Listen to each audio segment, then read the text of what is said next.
오늘 본문인 에스겔 13장은요 유다 백성과 또 그리고 유다 포로들의 냉소적이며 그 안일한 태도의 근본 원인인 그 거짓 선지자들을 향해 하나님께서 하신 말씀입니다.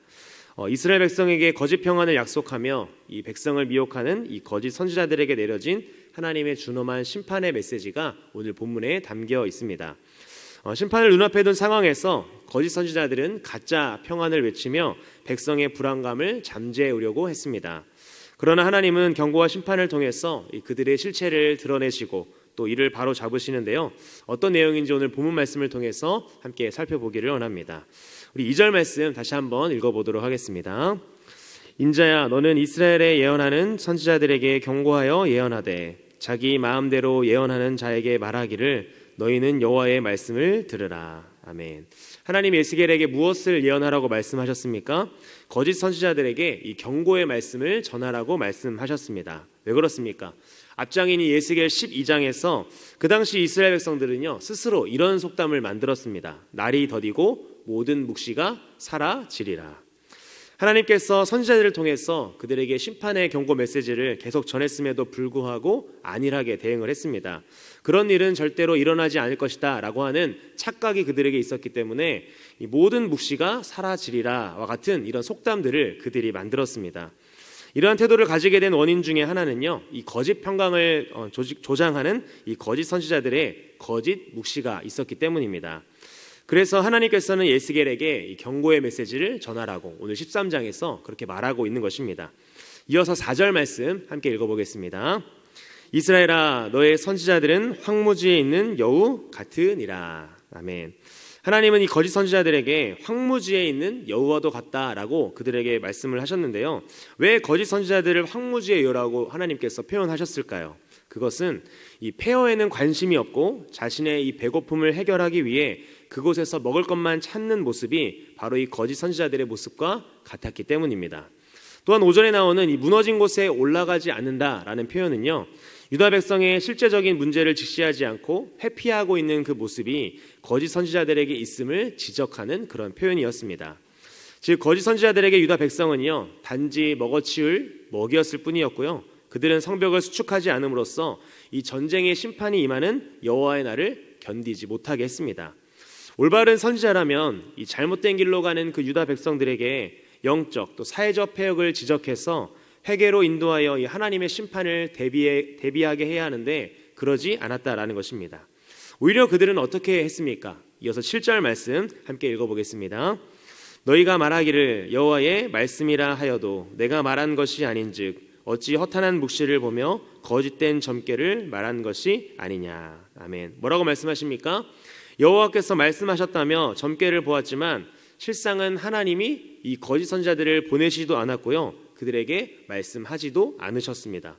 그래서 그들의 말은요 자기의 심령에 따라 말한 것이기 때문에 허탄한 묵시였고요. 거짓된 점괘였습니다. 자신의 생각을 하나님의 말씀이라고 말하면서 이스라엘 백성들에게 말했다라는 것입니다. 그들의 관심은 어디에 있었냐면 백성들의 회복과 또 하나님께로 향하는 그런 방향이 아니라 오로지 자신의 유익뿐이어서 이스라엘의 그 고통스러운 상황을 이용하려고만 했지 개선하려는 헌신이 없었다는 것입니다. 그래서 하나님은요 이 허탄한 메시지를 전하는 이 거짓 선지자들을 보면서 심판하시겠다라고 말씀하고 계신 겁니다. 여러분, 오늘날도 이런 모습이 없을까요?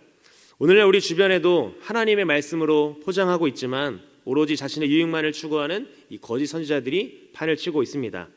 대표적으로 이단들도 있겠지만 교회 안에서도 존재할 수 있는 모습이라는 것입니다. 그들은 자신의 생각이나 자신의 경험만을 강조하면서 상황을 이용해 자신의 배를 배불리고 그리고 사람들의 생각을 조작하려 드는 것이죠. 우리는 이러한 이단적 메시지를 분별하고 이 하나님의 말씀에 굳게 서는 지혜가 필요할 것입니다.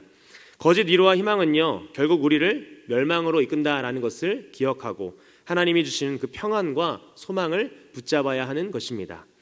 예전에도 담임 목사님께서 말씀하셨던 것처럼 집회 감별사가 위조 집회를 계속 연구하는 것이 아니라 새로 나오는 그 위조 집회가 어디가 위조가 됐는지 그것을 계속 연구하는 것이 아니라 진짜를 계속 더 연구해서 진폐를 찾는 것처럼 하나님의 말씀을 더 읽고 묵상함으로 말미암아 허탄한 것과 이 거짓 점괘에 넘어가는 것이 아니라 그것을 분별하여 하나님의 뜻을 행하는 저와 여러분 되기를 간절히 소망합니다.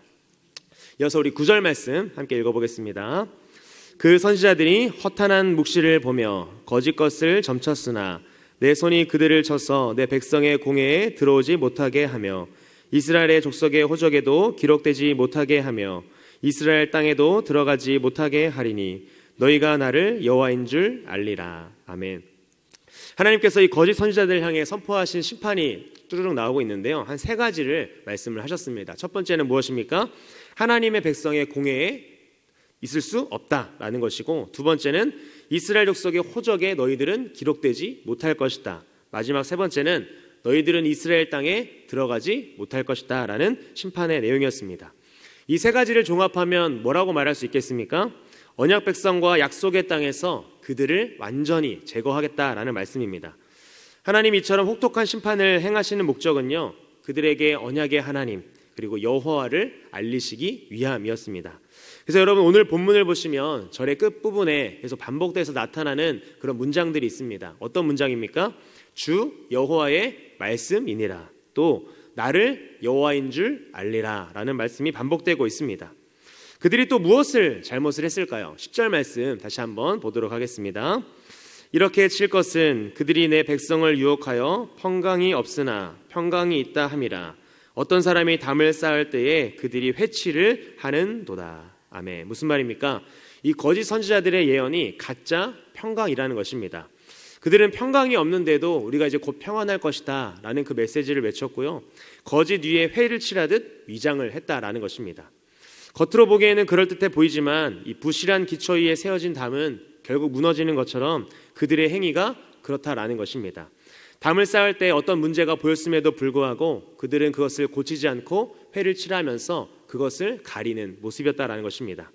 거짓 선지자들이 외치는 그 피상적인 평안은요, 마치 회칠한 담과 같아서 잠시 동안은 사람들의 눈을 가릴 수 있지만 진정한 위로와 평안을 주지 못했다라는 것입니다.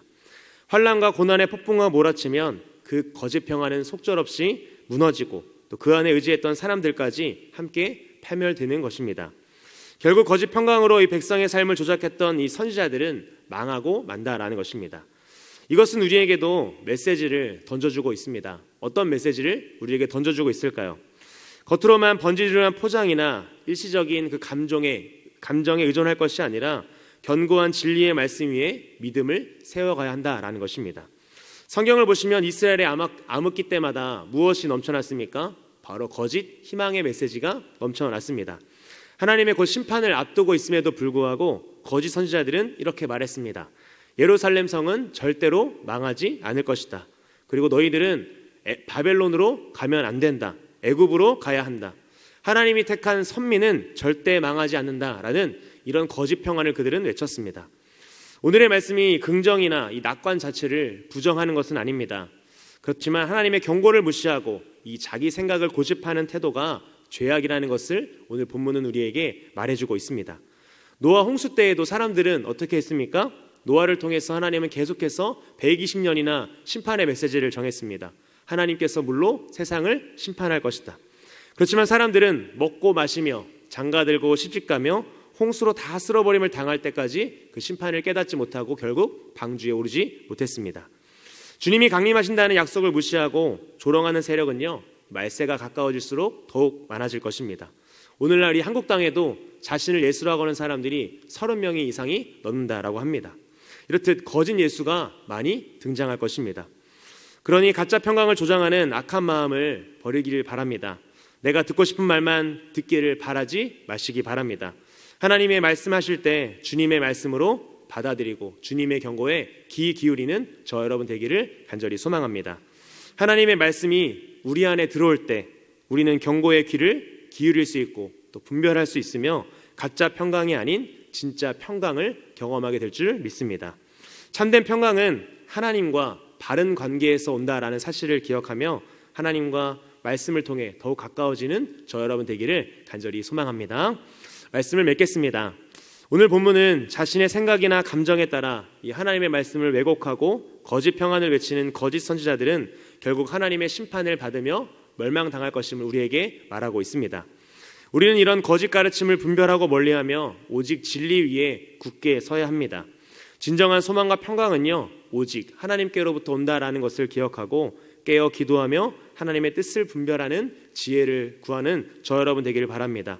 그리하여 진리의 말씀을 소유함으로 이 세상 가운데 그 거짓된 평안들을 분별하시기 바랍니다. 또한 우리의 삶 속에 어떤 문제를 덮기 위한 회칠이 있다면 모두 제거하여 회개의 자리로 나아가는 저 여러분 되기를 원합니다. 죄를 깨닫고도 외면하는 마음에는 참된 평안이 자리할 수 없습니다. 하나님과 멀어진 채 누리는 평안은요, 잠시뿐임을 기억하며 하나님과 바른 관계를 통해서 이 참된 평안을 누리는 저와 우리 모든 광역교회 성도님들 되시기를 예수님의 이름으로 간절히 축복합니다. 기도하겠습니다. 하나님 감사합니다. 우리를 말씀과 이 기도의 자리로 불러주시고 또 하나님께 예배드릴 수 있는 은혜를 허락하여 주심에 감사를 드립니다. 오늘 말씀을 통하여 우리가 깨어있지 않으면 거짓 선지자들의 말에 넘어갈 수 있음을 깨닫게 하시니 감사합니다. 내 생각을 하나님의 말씀이라고 말하면서 다른 사람들에게 했던 말들이 있다면 용서하여 주시고 오직 하나님의 말씀을 기준으로 삼으며 행동하는 나의 삶이 될 수 있도록 은혜를 더하여 주옵소서. 그리하여 거짓 평안을 따라가는 삶이 아니라 하나님의 말씀 안에 거함으로 참된 평안을 따라가는 은혜가 있게 하여 주옵소서. 또한 바라기는 우리의 신앙생활 가운데 회칠한 담벼락처럼 안일하게 가리는 것이 아니라 연약한 모습 그대로를 주님께 드리며 분별하는 신앙생활이 되게 하여 주옵소서. 오늘 하루도 이 세상에 미혹하는 소리에 반응하는 것이 아니라 하나님의 말씀에만 반응하는 우리 모든 광역교회 성도님들의 삶이 될 수 있도록 하루가 될 수 있도록 은혜를 더하여 주시옵소서. 이 모든 말씀 살아계신 예수님의 이름으로 기도하옵나이다. 아멘.